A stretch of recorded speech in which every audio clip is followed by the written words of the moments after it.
മുസ്ലിങ്ങളെ, ലോക മുസ്ലിമീങ്ങൾ ഒരു പുതിയ വർഷത്തിലേക്ക് കാലെടുത്ത് വെക്കുകയാണ്. ഹിജ്റ 1446 കഴിഞ്ഞ് 1447 ലോകത്തുള്ള മുസ്ലിമീങ്ങളൊക്കെ പ്രവേശിക്കുകയാണ്. ഒരു മുസ്ലിമിനെ സംബന്ധിച്ചിടത്തോളം നമുക്കൊക്കെ ധാരാളം കലണ്ടറുകൾ നമ്മുടെ നാടുകളിലുണ്ട്. എന്നാൽ ഒരു മുസ്ലിമിനെ സംബന്ധിച്ചിടത്തോളം അവൻ്റെ ജീവിതത്തിൽ വളരെ പ്രാധാന്യത്തോടുകൂടെ, വളരെ മഹത്വത്തോടുകൂടെ ഒരു മുഅ്മിനായ മനുഷ്യൻ കാണേണ്ട ഒന്നാണ് ഹിജ്റ കലണ്ടർ. ഹിജ്റ കലണ്ടർ എന്ന് പറയുമ്പോൾ അറബ്യൻ വർഷം അഥവാ ചന്ദ്രനെ അടിസ്ഥാനപ്പെടുത്തി ചന്ദ്രന്റെ ഉദയവും അസ്തമയവും അടയാളപ്പെടുത്തി രൂപീകരിക്കപ്പെടുന്ന കലണ്ടറാണ് ഹിജ്റ കലണ്ടർ അഥവാ അറബ്യൻ വർഷം. അതാണ് ഒരു മുഅ്മിനിന്റെ, ഒരു വിശ്വാസിയുടെ ജീവിതത്തിന്റെ തുടക്കം മുതൽ ഉണ്ടാവേണ്ട ഒന്ന്.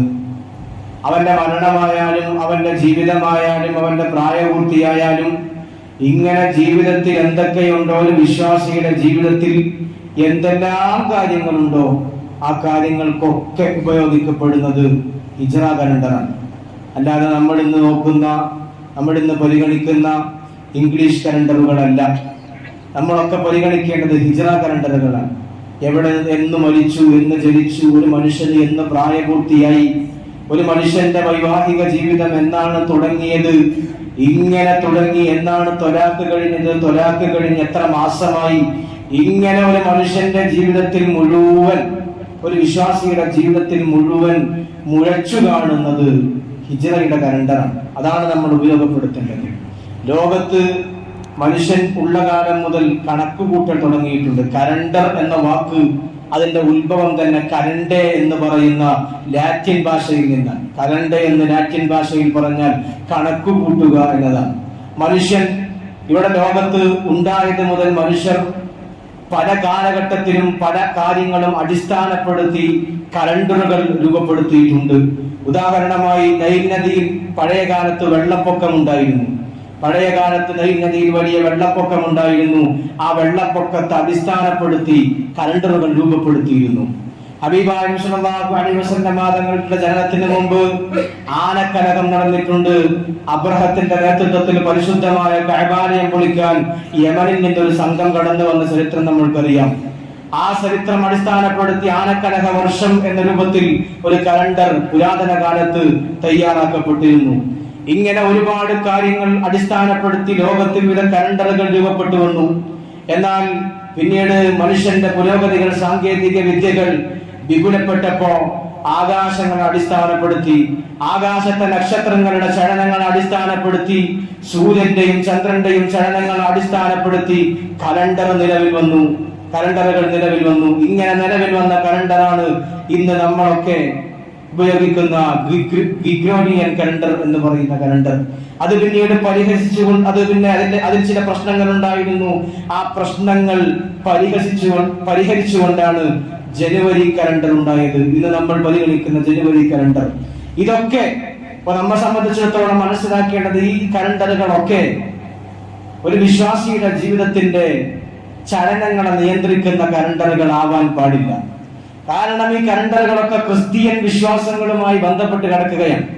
ക്രിസ്ത്യൻ വിശ്വാസങ്ങളുമായി ബന്ധപ്പെട്ട് കിടക്കുന്ന കലണ്ടറുകളാണ് ഇന്ന് നമ്മൾ ഉപയോഗിക്കപ്പെടുന്ന കലണ്ടർ മുഴുവൻ.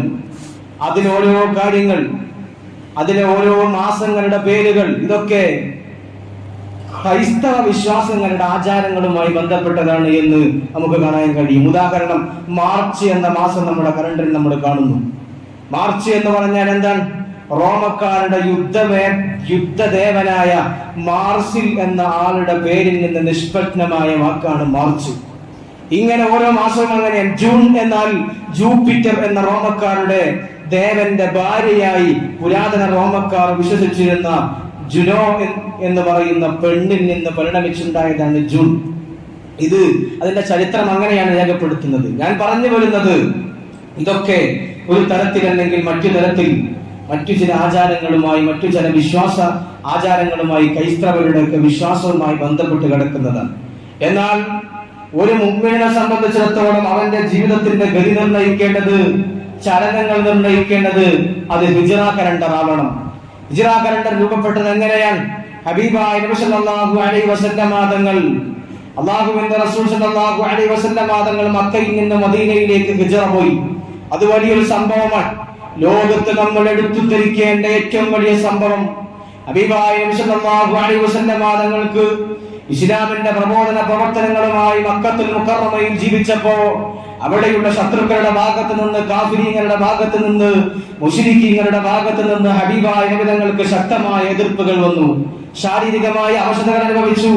ഉപരോധം ഏർപ്പെടുത്തി. നബി തങ്ങളുടെ നിന്നും മുസ്ലിമീങ്ങളിൽ നിന്നും ആരും കച്ചവടം നടത്തരുത്, മുസ്ലിമീങ്ങളിൽ നിന്ന് ആരും കച്ചവട സാധനങ്ങൾ വാങ്ങരുത്, മുസ്ലിമീങ്ങൾക്ക് ആരും കച്ചവട സാധനങ്ങൾ വിൽക്കരുത്. ഇങ്ങനെ ഹബീബായ നബി തങ്ങളെ ബുദ്ധിമുട്ടിച്ച് സാമ്പത്തികമായി സാമൂഹികമായി മുസ്ലിമീങ്ങളെ അവശപ്പെടുത്തിയപ്പോ ഹബീബായ നബി സല്ലല്ലാഹു അലൈഹി വസല്ലം തങ്ങൾക്ക് അല്ലാഹു ഹിജ്റ പോകാൻ കൽപ്പിച്ചു. മക്കയിൽ നിന്ന് മദീനയിലേക്ക് ഹിജ്റ പോകാൻ അല്ലാഹുവിന്റെ റസൂലിനോട് അല്ലാഹുവിന്റെ വിശുദ്ധമായ ഖുർആനിലൂടെ അല്ലാഹു സുബ്ഹാനഹു വ തആല പ്രഖ്യാപിച്ചു. അങ്ങനെയാണ് ഹബീബായ നബി തങ്ങൾ മക്കയിൽ നിന്ന് മദീനയിലേക്ക് പോകുന്നത്. വലിയ സംഭവമാണ്. ഹബീബായ നബി തങ്ങൾ എല്ലാം ഉപേക്ഷിച്ചുകൊണ്ട് മക്കയിൽ ജീവിച്ചിരുന്ന സ്വഹാബത്ത്, വലിയ സമ്പത്തുള്ള സ്വഹാബത്ത് ഉണ്ടായിരുന്നു, വലിയ വീടുകൾ ഉണ്ടായിരുന്ന സ്വഹാബത്ത് ഉണ്ടായിരുന്നു, മക്കയിൽ ഒരുപാട് സ്ഥലങ്ങളുള്ള സ്വഹാബത്ത് ഉണ്ടായിരുന്നു, അവിടെ ബിസിനസ് നടത്തിയിരുന്ന സ്വഹാബത്ത് ഉണ്ടായിരുന്നു, അവിടെ മക്കളും ഭാര്യമാരുമുള്ള സ്വഹാബത്ത് ഉണ്ടായിരുന്നു. എല്ലാം ഒഴിവാക്കി, മക്കളെ ഒഴിവാക്കി, ഉമ്മയെ ഒഴിവാക്കി, വാപ്പയെ ഒഴിവാക്കി, വീടുകൾ ഒഴിവാക്കി, സമ്പത്ത് ഒഴിവാക്കി, കച്ചവടങ്ങൾ പൂട്ടി സ്വഹാബത്ത് മുഴുവൻ മദീനയിലേക്ക് ഹിജ്റ പോയി. ആ ഹിജ്റ അത് ഇസ്ലാമിക ചരിത്രത്തിലെ വലിയ അധ്യായമാണ്. ഇസ്ലാമിക ചരിത്രത്തിലെ വലിയ അധ്യായമാണ് ഹിജ്റ. അല്ലാഹുവിന്റെ റസൂലും സ്വഹാബത്തും എല്ലാം ഉപേക്ഷിച്ച് മദീനയിലെത്തിയപ്പോ മുഹാജിരീങ്ങളായ സ്വഹാബത്തിന്, പാവപ്പെട്ടവരായ എല്ലാം ഒഴിവാക്കി മദീനയിലേക്ക് കടന്നു വന്ന പ്രിയപ്പെട്ട സ്വഹാബത്തിന്റെ മുമ്പിലേക്ക് അൻസ്വാരികളായ സ്വഹാബത്ത്, മദീനയിലെ താമസക്കാരായ സ്വഹാബത്ത് തങ്ങളുടെ ഇരുകൈയും നീട്ടി സ്വീകരിക്കുന്നുണ്ട്. ലോക ചരിത്രത്തിൽ ഏറ്റവും വലിയ സാഹോദര്യത്തിന്റെ അടയാളമായി നമുക്ക് ഉയർത്തിക്കാട്ടാവുന്നതാണ് മഹാന്മാരായ അൻസ്വാരികളായ സ്വഹാബത്തിന്റെ ചരിത്രം. അല്ലാഹുവിന്റെ പ്രിയപ്പെട്ട അൻസ്വാരികളായ സ്വഹാബത്ത്, അല്ലാഹുവിന്റെ റസൂലിന്റെ പ്രിയപ്പെട്ട സ്വഹാബത്ത് മക്കയിൽ നിന്ന് കടന്നു വന്ന മുഹാജിരീങ്ങളായ സ്വഹാബത്തിനോട് പറഞ്ഞു, എനിക്ക് മദീനയിൽ 2 തോട്ടമുണ്ട്, എനിക്ക് മദീനയിൽ 2 തോട്ടമുണ്ട്, ഒരു തോട്ടം നീ എടുത്തുകൊള്ളുക, ഒരു തോട്ടം നീ എടുത്തുകൊള്ളുക. എനിക്ക് മദീനയിൽ 2 വീടുണ്ട്, ഒരു വീട് നിനക്ക് ഞാൻ സ്വതക്ക ചെയ്തിരിക്കുന്നു, അത് നീ അതിൽ താമസിച്ചു കൊള്ളുക. എനിക്ക് 2 ഭാര്യമാർ മദീനയിലുണ്ട്, ഒരു ഭാര്യയെ ഞാൻ ത്വലാഖ് ചെല്ലുകയാണ്. എന്തിന്? മക്കയിൽ നിന്ന് മദീനയിലേക്ക് കടന്നു വന്ന പ്രിയപ്പെട്ട മുഹാജിറായ സ്വഹാബിയെ സഹായിക്കാൻ, മുഹാജിറായ സ്വഹാബിക്ക് വിവാഹം ചെയ്യാൻ തന്റെ ഒരു ഭാര്യയെ ത്വലാഖ് ചൊല്ലുന്നു. ഇങ്ങനെ ലോക ചരിത്രത്തിൽ തുല്യതയില്ലാത്ത സംഭവമായിരുന്നു ഹിജ്റ എന്ന് പറയുന്ന സംഭവം. ആ ഹിജ്റയെ അടിസ്ഥാനപ്പെടുത്തി മഹാനായ ഉമർ ഇബ്നുൽ ഖത്താബ് റളിയല്ലാഹു തആല അൻഹുവിന്റെ കാലഘട്ടത്തിലാണ് ഹിജ്റ രൂപപ്പെടുന്നത്, ഹിജ്റ കലണ്ടർ രൂപപ്പെടുന്നത്. മുസ്ലിമിന്റെ എല്ലാ സംഭവ വികാസങ്ങളുമായി ഈ കലണ്ടറിന്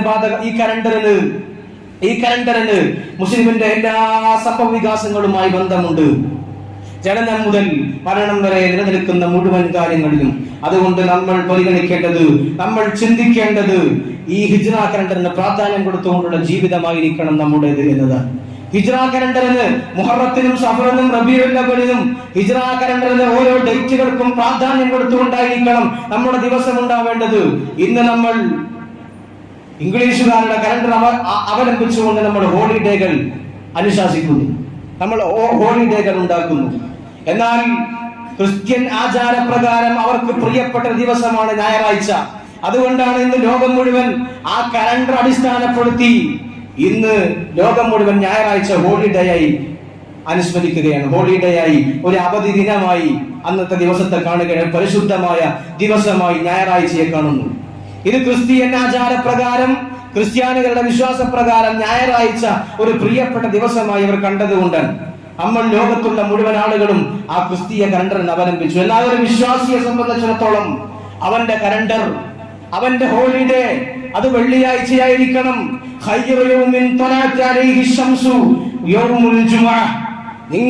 നിങ്ങളുടെ ദിവസത്തിൽ വെച്ച് ഏറ്റവും ഖൈറായ ദിവസം, ഉത്തമമായ ദിവസം, നിങ്ങൾ പവിത്രത കൽപ്പിക്കേണ്ട ദിവസം, നിങ്ങൾ കച്ചവടങ്ങൾ നിർത്തിവെച്ച് പള്ളിയിലേക്ക് നേരത്തെ വരേണ്ട ദിവസം, നിങ്ങൾ ഹോളിഡേ ആയി പരിശുദ്ധമായ ദിവസമായി നിങ്ങൾ കണക്കാക്കേണ്ട ദിവസം അത് യൗമുൽ ജുമുഅ, അത് വെള്ളിയാഴ്ച ദിവസമാണ്. അത് വെള്ളിയാഴ്ച ദിവസത്തിനാണ് നിങ്ങൾ പരിഗണിച്ചു കൊടുക്കേണ്ടത്. ഹബീബായ നബി തങ്ങൾ പറയുന്നു, ഫൽയൗമു ലനാ അല്ലാഹുവിന്റെ റസൂൽ പറയുന്നുണ്ട്, വെള്ളിയാഴ്ച ദിവസം എന്ന് പറയുന്നത് മുഅ്മിനീങ്ങളുടെ ആഘോഷ ദിവസമാണ്. ശനിയാഴ്ച എന്ന് പറയുന്നത് ജൂതന്മാരുടെ ആഘോഷ ദിവസമാണ്. ഞായറാഴ്ച എന്ന് പറയുന്നത് ക്രിസ്ത്യാനികളുടെ ആഘോഷ ദിവസമാണ്. മുഅ്മിനീങ്ങളെ സംബന്ധിച്ചിടത്തോളം അവരുടെ ആഘോഷത്തിന്റെ ദിവസം, അവർ ഹോളിഡേയായി അനുശാസിക്കേണ്ട ആചരിക്കേണ്ട ദിവസം അത് വെള്ളിയാഴ്ച ദിവസമാണ്. കച്ചവടം നിർത്തിവെച്ചുകൊണ്ട് പള്ളിയിലേക്ക് നേരത്തെ വരാനും ഖുർആൻ ഓതാനും സ്വലാത്തുകൾ വർദ്ധിപ്പിക്കാനും മുഅ്മിനീങ്ങൾ സമയം കണ്ടെത്തേണ്ട ദിവസം, പവിത്രത കൽപ്പിക്കേണ്ട ദിവസം അത് വെള്ളിയാഴ്ച ദിവസമാണ് എന്ന് ഹബീബായ നബി മുഹമ്മദ് മുസ്തഫ സല്ലല്ലാഹു അലൈഹി വസല്ലം നമ്മെ പഠിപ്പിക്കുന്നുണ്ട്. അതുകൊണ്ട് ആ കാര്യം മുഅ്മിനീങ്ങൾ ശ്രദ്ധിക്കണം. ആ കാര്യത്തിൽ മുഅ്മിനീങ്ങൾ ജാഗരൂകരാവണം. നമ്മളൊക്കെ ഒരു പുതിയ വർഷത്തിലേക്ക് കടക്കുകയാണ്. ഹിജ്റ 1446 കഴിഞ്ഞ് 1447 നമ്മൾ കടക്കുന്നു. അഥവാ അല്ലാഹുവിന്റെ റസൂൽ സല്ലല്ലാഹു അലൈഹി വസല്ലം ഹിജ്റ പോയിട്ട് 1447 വർഷമാകുന്നു. ഈ ഒരു വർഷത്തിലേക്ക് നമ്മൾ കടക്കുമ്പോൾ നമ്മുടെ ആയുസ്സിൽ നിന്ന്, നമ്മുടെ ജീവിതത്തിൽ നിന്ന് ഒരു വർഷം കൂടിയാണ് കൊഴിഞ്ഞു പോകുന്നത്. നമ്മുടെ ആയുസ് ഒരു വർഷം കൂടി കൊഴിഞ്ഞു പോയി പുതിയ മരണത്തിലേക്ക് നമ്മൾ ഇങ്ങനെ അടുത്തുകൊണ്ടിരിക്കുകയാണ്. ഇന്നല്ലെങ്കിൽ നാളെ നമ്മൾ മരിക്കും.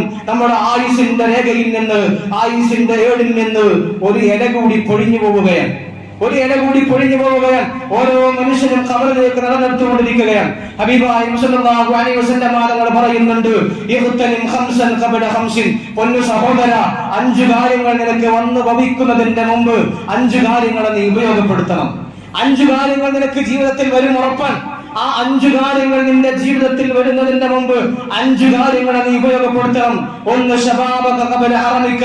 എന്റെ മുമ്പിൽ ഇരിക്കുന്ന പ്രിയപ്പെട്ട യുവാക്കളെ, നിങ്ങളുടെ താടിയും തലമുടിയും ഒക്കെ കറുത്തതായിരിക്കാം. എന്നാൽ ദിവസങ്ങൾ കഴിയുമ്പോൾ നിങ്ങളുടെ താടിയിൽ, തലയിൽ നിറവിക്കും, നിറവൂഴും. നിങ്ങളുടെ കാൽമുട്ടുകൾക്ക് വേദന വരും, നിങ്ങളുടെ ഊലയ്ക്ക് വേദന വരും, കണ്ണിന്റെ കാഴ്ച ശക്തി മങ്ങും. അതുകൊണ്ട് ശബാബക ഖബല ഹറമിക, നിന്റെ വാർദ്ധക്യത്തിന്റെ മുമ്പ് നിന്റെ യുവത്വ കാലത്തെ നീ ഉപയോഗപ്പെടുത്തണം.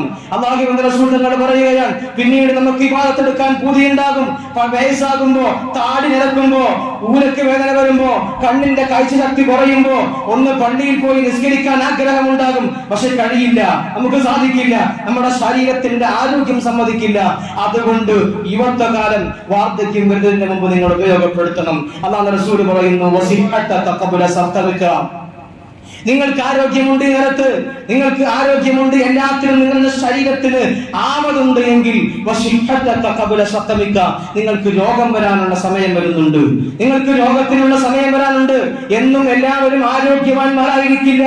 എപ്പോഴെങ്കിലും രോഗം വന്ന് ഭവിക്കും. അതുകൊണ്ട് നിങ്ങൾക്ക് ആരോഗ്യമുള്ള സമയത്ത് രോഗം വരുന്നതിന് മുമ്പ് ഉപയോഗപ്പെടുത്തണമെന്ന് ഹബീബായ നബി മുഹമ്മദ് മുസ്തഫ സല്ലല്ലാഹു അലൈഹി വസല്ലം തങ്ങൾ പഠിപ്പിക്കുകയാണ്. അങ്ങനെയാ ആരോഗ്യ സമയത്ത് നമ്മൾക്ക് അള്ളാഹനെ പേടിയില്ല. ആരോഗ്യ സമയത്ത് നമുക്ക് പള്ളിയില്ല, മദ്രസയില്ല, ദീനില്ല. എന്നാൽ ഒരു രോഗം വരുമ്പോഴേക്ക്, ഒരു അറ്റാക്ക് വരുമ്പോഴേക്ക് പിന്നെ പടച്ചോനെ വിളിയാണ്, പിന്നെ അള്ളാഹ് കാക്കണം എന്ന വിളിയാണ്, പിന്നെ പള്ളിയിലേക്ക് വരികയാണ്, പിന്നെ നിസ്കരിക്കാൻ വരികയാണ്, പിന്നീട് ദീനിന്റെ കാര്യങ്ങളിൽ ഉഷാറാവുകയാണ്. രോഗം വരുമ്പോഴല്ല, ആരോഗ്യമുള്ള നേരത്ത് അള്ളാഹനെ ഓർമ്മ വേണം. രോഗം വരുമ്പോഴാണ് നമുക്കൊക്കെ അള്ളാഹനെ ഓർമ്മ വരുന്നത്. പടച്ചോനെ വിളിക്കുന്നത് രോഗം വരുമ്പോഴാണ്. ആരോഗ്യമുള്ള നേരത്ത് അള്ളാഹുവിനെ വിളിക്കണം. ആരോഗ്യമുള്ള നേരത്ത് ഇബാദത്തുകളിൽ നമ്മൾ സജീവമാകണം. ആരോഗ്യമുള്ള നേരത്ത് ഒരാൾ ഇബാദത്തിൽ സജീവമായി എല്ലാ ദിവസവും, ആരോഗ്യമുള്ള കാലത്ത് എല്ലാ ദിവസവും പള്ളിയിൽ വന്ന് നിസ്കരിക്കുന്ന ആളാണ്. ജമാഅത്ത് മുടക്കാത്ത വ്യക്തിയാണ്. എല്ലാ ദിവസവും പരിചയപ്പെടുത്തുന്നുണ്ട്. ഒരു വ്യക്തി എല്ലാ ദിവസവും ഒരു വക്ത് മുടങ്ങാതെ ആരോഗ്യ സമയത്ത് അയാൾ പള്ളിയിൽ വരികയാണ്, അല്ലെങ്കിൽ നല്ല കാര്യങ്ങൾ ചെയ്യുകയാണ്, ഖുർആൻ ഓതുകയാണ്.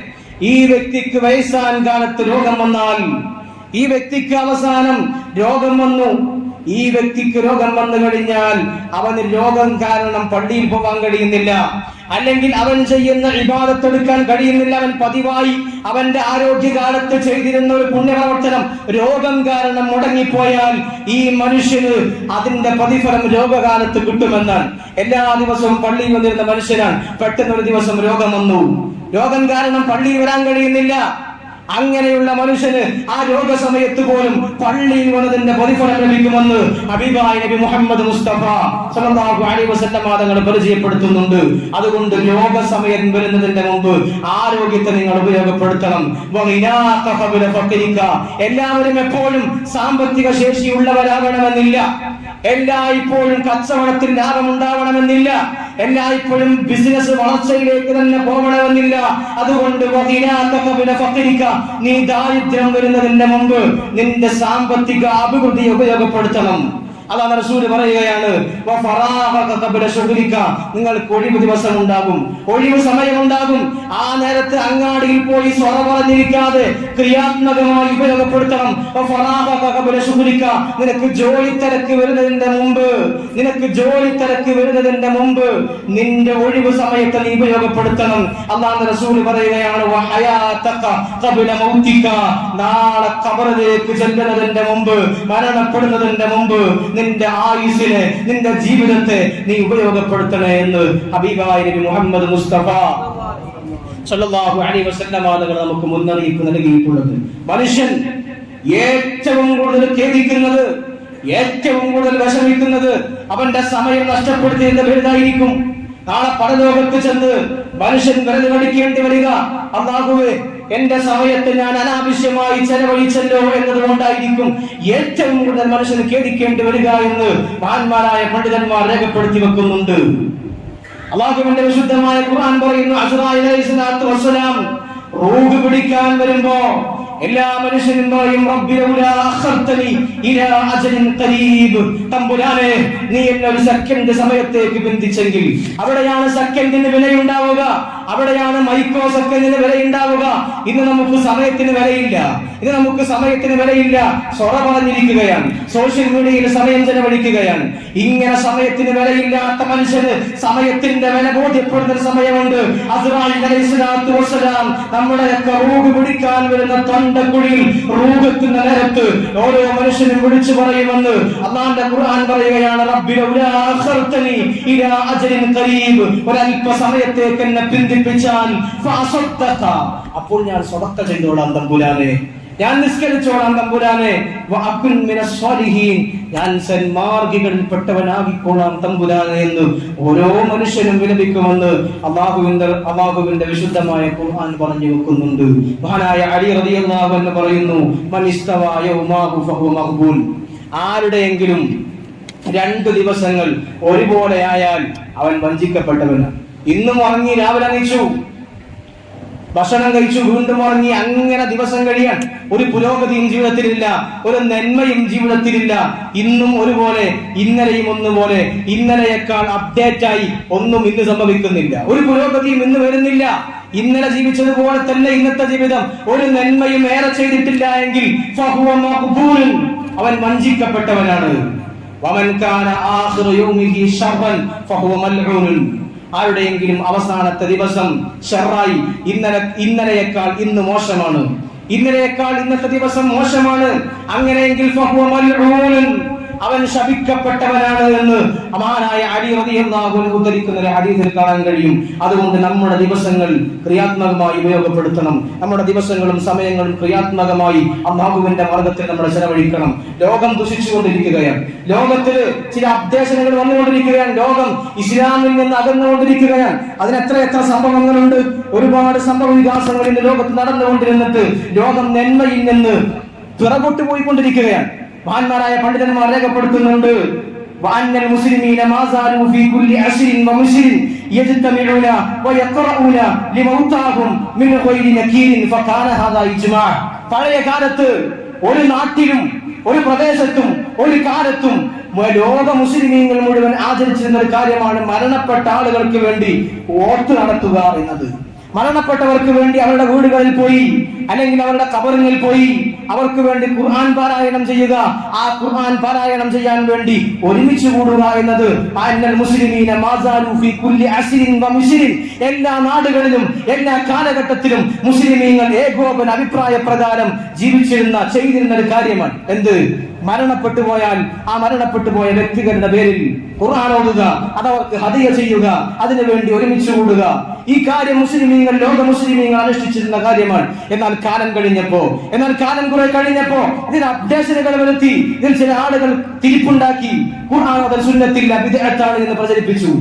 ഉപ്പയുടെ ഖബറിൽ ഉപ്പയുടെ മയ്യിത്ത് വീട്ടിൽ നിന്ന് എടുക്കുമ്പോ അവിടെ ഖുർആൻ പാരായണം ചെയ്യാൻ പാടില്ല, അവിടെ ദുആ ചെയ്യാൻ പാടില്ല എന്ന തരത്തിലേക്ക് നമ്മുടെ മനസ്സുകളിൽ, നമ്മുടെ യുവാക്കളുടെ ചിന്തകളിൽ അപ്ഡേഷനുകൾ ചെയ്തു ചില ആളുകൾ. ഇങ്ങനെ കാലം പിറകോട്ട് പോകുന്തോറും മനുഷ്യരുടെ അവസ്ഥകൾ, നന്മകൾ കുറഞ്ഞുകൊണ്ടിരിക്കുകയാണ്. അതിനൊക്കെ എതിരെ നമ്മൾ നിൽക്കണം. ഇങ്ങനെ വിശുദ്ധമായ ഖുർആൻ ഓതിക്കൊണ്ട് മരണപ്പെട്ടവർക്ക് വേണ്ടി ഖുർആൻ ഓതണം. അതിൽ തിരുത്തുകൾ പറയുന്ന ആളുകൾ ഉണ്ടാവാം, എന്നാൽ അത് അല്ലാഹുവിന്റെ വിശുദ്ധമായ ഇസ്ലാമോ അഹ്ലുസുന്നത്തി വൽ ജമാഅത്തോ പഠിപ്പിച്ച പാഠങ്ങളല്ല. നമ്മൾ നമ്മുടെ മരണപ്പെട്ടു പോയ ഉപ്പാക്ക് വേണ്ടി ഉമ്മാക്ക് വേണ്ടി ഖുർആൻ ഓതണം. അതവർക്ക് ഹദിയ ചെയ്യണം. അതവരുടെ പരലോക ജീവിതത്തിലും നന്മക്കും ഗുണകരമാണ് എന്നാണ് അല്ലാഹുവിന്റെ ദീൻ പഠിപ്പിക്കുന്നത്. അത് നമ്മൾ അനുഷ്ഠിച്ചേ തീരൂ. എന്നാൽ കാലഘട്ടം കഴിഞ്ഞപ്പോ ഇങ്ങനെ നന്മകൾ ഇങ്ങനെ നമ്മളിൽ നിന്ന് എടുത്തു മാറ്റിക്കൊണ്ടിരിക്കും. എന്നാൽ നമ്മൾ ഒരിക്കലും ആ നന്മകൾ എടുത്തു മാറ്റപ്പെടുന്നവരുടെ കൂട്ടത്തിൽ പെട്ടുപോകാൻ പാടില്ല. അല്ലാഹു സുബ്ഹാനഹു വ തആല നമുക്ക് കാത്തുരക്ഷിക്കുമാറാവട്ടെ. അല്ലാഹു സുബ്ഹാനഹു വ തആല ഖൈറായ ജീവിതം നമുക്ക് എല്ലാവർക്കും നൽകി അനുഗ്രഹിക്കട്ടെ.